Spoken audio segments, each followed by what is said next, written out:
Hello everyone! Welcome back to my channel. My name is Mami Maika. For today, our vlog is going to be about an uprising issue about this Chanel VIP bags. This is the first time and probably the last time I'm going public about this matter because it has gone way na hindi na siya masyadong maganda for me and for my other co-sellers. So, marami nagtatanong sa akin about this before and lalo na yung mga bago pa lang nabibili sa akin, and I explain to them what Chanel VIP bags are. And para rin ma-clarify and maliwanagan yung mga gustong maliwanagan, stick around. This video will tell you more about it. Okay? Hindi kasi ako mahilig mag-post sa IG ko, sa live or sa story or sa text. Hindi ako masyadong mahilig magsabi ng knowledge ko about things. Ang dami nang nagtatanong kung what's my take about the VIP bags. And hindi ako mahilig talaga magbida-bida eh. Ayoko nung pabibo, yung gano'n. So, yun nga, I hope this time around, magsasalita ako just once para lang ma-clear din yung name ko and for you to be enlightened somehow. But then again, I am not forcing you to believe what I say. It's totally your decision. It's your right. You have your right to your opinion, your own belief. So, recently, a famous bag aficionado or a bag seller, I'm not sure, hindi ko kasi siya pina-follow, sinabi lang sa akin ng mga clients ko na concern. So, recently, she posted sellers online that she said nagsasell daw ng fake Chanel bags, okay? And I've been dragged to this list and marami ang concerned na kliyente ko na nag-send sa akin nun. So, that's how I learned about this issue, okay? So, kahit nasa bakasyon kami ngayon, inarap ko siya, tinuloy ko, mas pina-expedite ko yung investigation ko about the matter. And this is what I found out, okay? But what saddened me dun sa list na ginawa niya, sa pag-encourage niya sa mga connections niya, sa network niya, it saddened me because there's a more humane way to do things. Yes, you have the responsibility to educate people, but it's not by dragging people down. You know, you could have warned others, yun nga, in a more humane way na hindi ma-jeopardize yung living nila, yung reputation nila as a person, yung alam niyo yun, yung pagkatao nila hindi mo mayuyurahan. So yun lang, nasadden lang ako, but I have nothing against that person. I mean, you are entitled to your own, your own opinion. For me, meron lang mas maganda at mas kinder way to have done things. Alright, so the term Chanel VIP bags, let's talk about it, okay? So this is just a coined term. You know, coined term, yung mga pinapausong term tas dun sumisikat. So it's something like that. It's a coined term that people have used to refer to bags or to pouches or items that have been given away as free gifts. Okay? So, kahit sinong aficionado or sinong prominent na tao ang tanungin mo, or even Chanel staff, from stores, itanong mo sa kanila na, totoo bang may Chanel VIP bags? The answer would absolutely be no. Because they do not know the term. It's just a coined term na sumikat online to refer to bags or pouches being given away as gifts. Now, before I decided to sell these items, I did my own research. Of course, I'm a responsible person. I'm an intelligent person. I wouldn't have several businesses if I was not.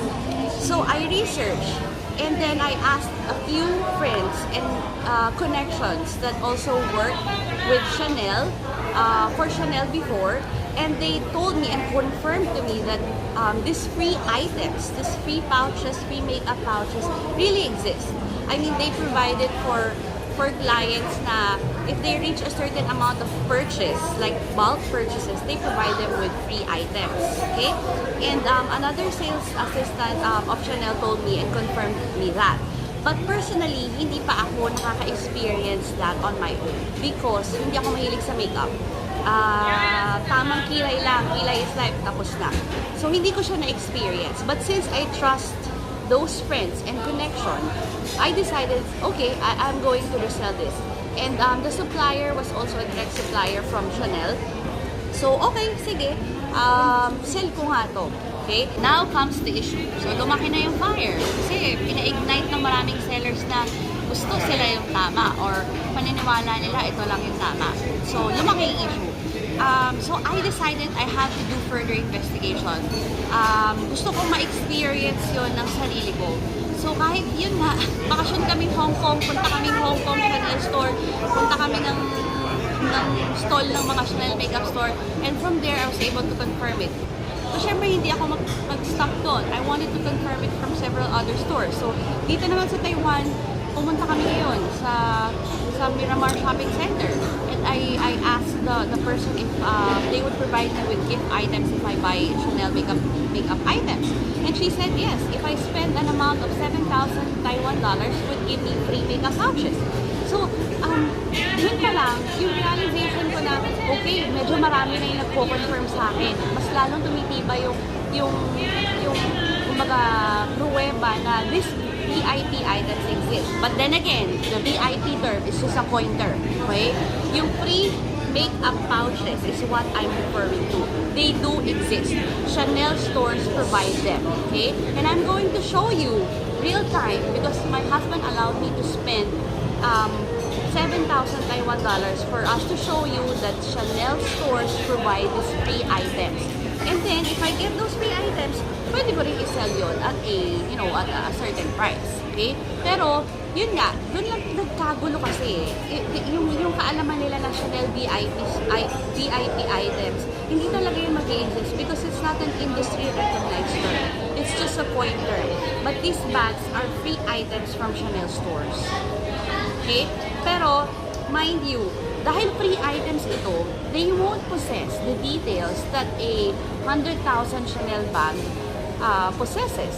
Okay? Automatically, kasi syempre, pag pina-authenticate nyo yan, kahit anong authentication device, syempre, meron kaming entropy. Kahit anong authentication device, babagsak yan. Kasi free makeup pouches lang yan eh. Wala yung serial number. Yung mga hardware na hindi katulad ng mga 100K, 300K. So that's why, hindi siya papasa sa authentication device. But it doesn't mean that it is fake. It doesn't mean na hindi na niloloko kayo. Because they came from Chanel stores. Hindi lang siya makukumpara sa mga Chanel bags na 100K to 300K.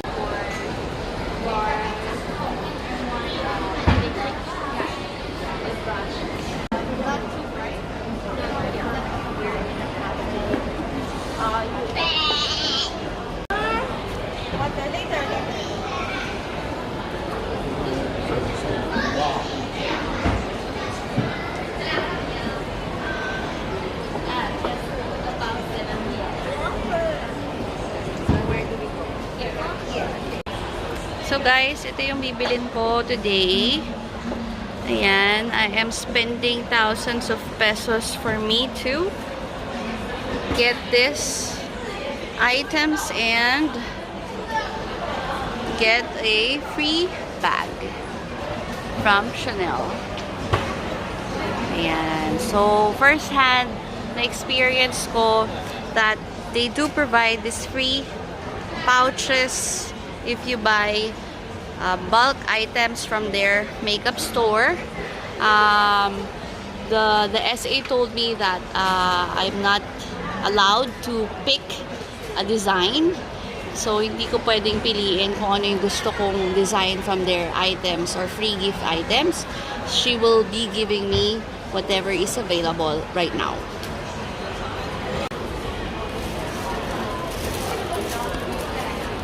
Yes, cash. 7,154. Alright. So mga mamshies, ang aking total bill for today is this one. 7,150 Taiwan dollars. So currently here in Taiwan, Taipei, Miramar Shopping Center, they have an ongoing sale. So very rare daw mag-sale si Chanel, but right now they have a 5% discount for their Chanel makeup and perfume items.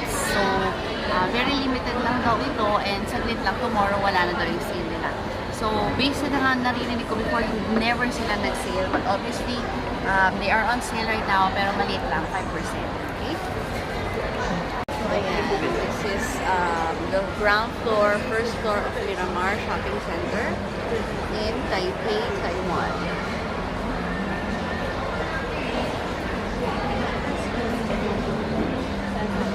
So, 7,500 something dapat yung aking bill. 7,530. Eh, meron silang discount. Ayan, kita na less. 376. Ayan, makikita nyo naman. So, ang binayaran ko na lang is 7,154. There. Ayan. So, there you go. The day-to-day. October 9, 2019. So, hindi nyo alam kung anong hirap ang in-experience ko para lang mag-come up to. Get love, okay? Aww. He's so tired. Yeah, he's tired and sleepy. Here? Okay, that is the... yeah, okay. Okay.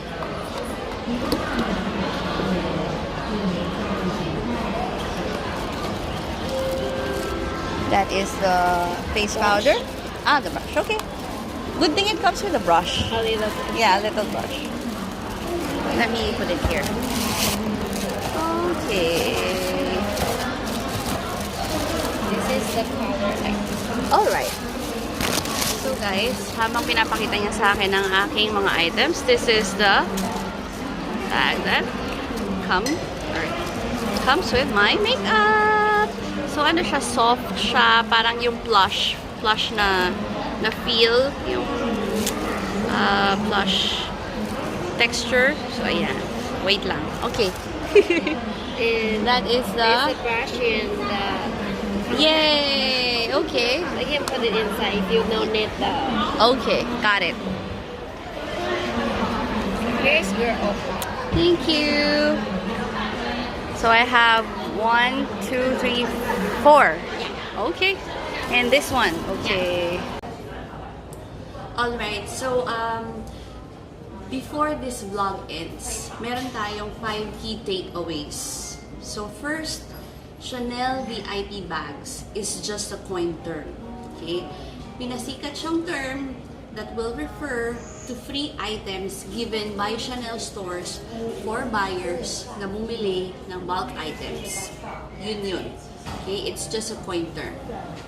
So people in the bag industry or even prominent people or even Chanel staff, if you ask from a store, they won't know it. They won't recognize it. Kasi it's just a coin term. So automatically, if you ask them or if you ask around, sasabihin nila no. Because it's not an industry recognized term. Second key takeaway. These Chanel free items, or more popularly known as Chanel VIP bags, they do exist. Okay, kasi yan yung major claim ng mga so-called influencers and bag aficionados na hindi raw sila totoo or wala daw talagang ganyan. But they exist. Okay? However, I cannot personally vouch for all the designs that are coming out in the market right now because I don't have an official list from Chanel that will state all the designs that they released as a freebie. Okay? And that is the same reason why you should be running around telling everybody or telling your minions to report IG sellers and to destroy their lives.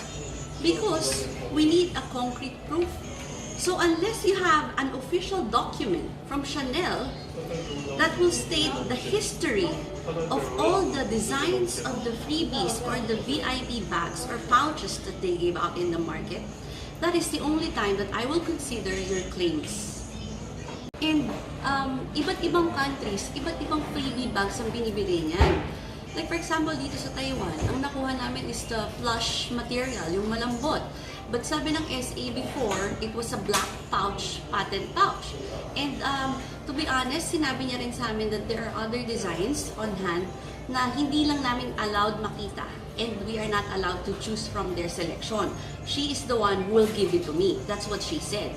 So another thing is that hindi lang iba-iba per country. Pero iba-iba rin, depende sa amount na bibilin mo sa kanila. So for example kami, we spent $7,000. But if you spend more than that, let's say $15,000, they'll give you a better freebie. So if you don't have a list of all the freebies that they give out per bulk order, then you don't have any right to say that they don't exist. So, may isang question na pilit niyang itinatanong. So, saan daw ba nakukuha itong VIP items na to? So, personally, ako for myself, masasagot ko yan. Pero for the other sellers, hindi ko yan masasagot. But for me, I have a source. My source is an SA in Chanel Boutique. Okay? So, meron siyang direct contact sa Chanel Boutique. And just to correct, it's not an unlimited supply. Kaya nga ngayon, recently, hindi ako nagpapa-pre-order because sold out. I'm just waiting on my supplier to tell me what's new. What's the new item that they can provide. So it's not an unlimited supply. You know, a mass supply that she claims. And I will not be able to tell you who this supplier is because I might get her in trouble. Diba? And I don't do that. Okay? Ayoko makasira ng kabuhayan ng ibang tao. Given all this, para sa mga buyers natin and mga clients, you are left with a choice. You can believe anybody you want to put your faith in. Okay? Karapatan niyo yun. And I don't have anything against that. If you are in doubt by a certain seller or an item that they sell, then simply don't buy. Ganun lang siya kasimple. But if you trust the seller enough and believe her words and integrity, then bumili kayo. So it's your choice. Karapatan niyo yun. It's your option. Okay? And kung sino man yung paniwalaan nyo, even if I release this video and you don't believe me, no problem at all. Walang kaso yun sa akin. Second to the last key takeaway. For the person who dragged me into this mess, I'm not gonna mention you in this vlog because ganun dapat eh. That's the righteous thing to do eh. You know who you are. So, I don't know you personally. I don't know what you do. I don't have the extra time to stalk your profile. But if what I heard is right, that you are a fashion journalist or, you know, whatever, and you want to educate people, like you said, or like you claim, I just believe that how you did it was just below the belt. I am a digital marketing specialist and I work with PR people. And basically, you need to do things the right way if you want to publish a story, if you want to educate people, if that is your real purpose, you know. You have to do pitch, you have to do interviews, you know, you have to send them questionnaires, meet with them, ask them where they get their sources. You know, that's the proper way to do it. But not posting their faces, their online stores on your feed and asking your minions to report them. Girl, that's libel. That's destroying lives. That's not how you educate people. I have nothing against you actually. Ngayon nga lang din kita narinig eh, when my concerned clients sent me your post. And ano lang, konting ingat lang. You know, I know you are a big person already. You have so much influence over the fashion world or the fashion industry. So use it wisely. You know, thinking if it will hurt people or thinking if it will damage lives. You know, so sa akin, okay lang. I mean, hindi na kita po problemahin. I don't have anything or I don't owe you any explanation.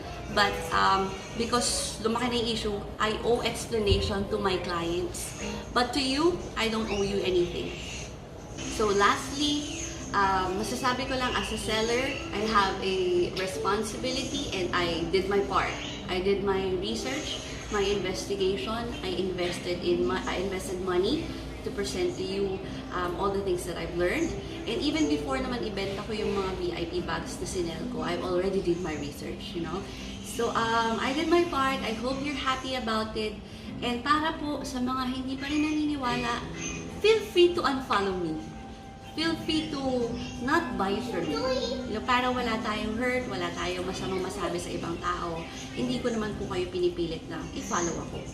Okay? And para naman po sa mga continuously sumusuporta sa akin, sa mga nag-send ng messages, mga love messages nyo, appreciation messages, thank you everyone. Kahit napaka-hurtful ng industry na to, yung mga messages nyo keeps me going, talagang nakaka-uplift ng spirit. Salamat po from the bottom of my heart. Thank you everyone. Thank you mga momshies. And this is the last time I'm going to talk about the Chanel VIP bags issue. I hope kumpleto naman yung mga nasabi ko. Dahil ayoko ng maraming hanash, ayoko ng maraming posts, ayoko ng mga pabida-bida. You know, kilala ko naman yung sarili ko eh. I know my conscience is clean, so I don't need to, alam niyo na yun. Again, maraming salamat po sa mga patuloy na sumusuporta sa Mami Maika.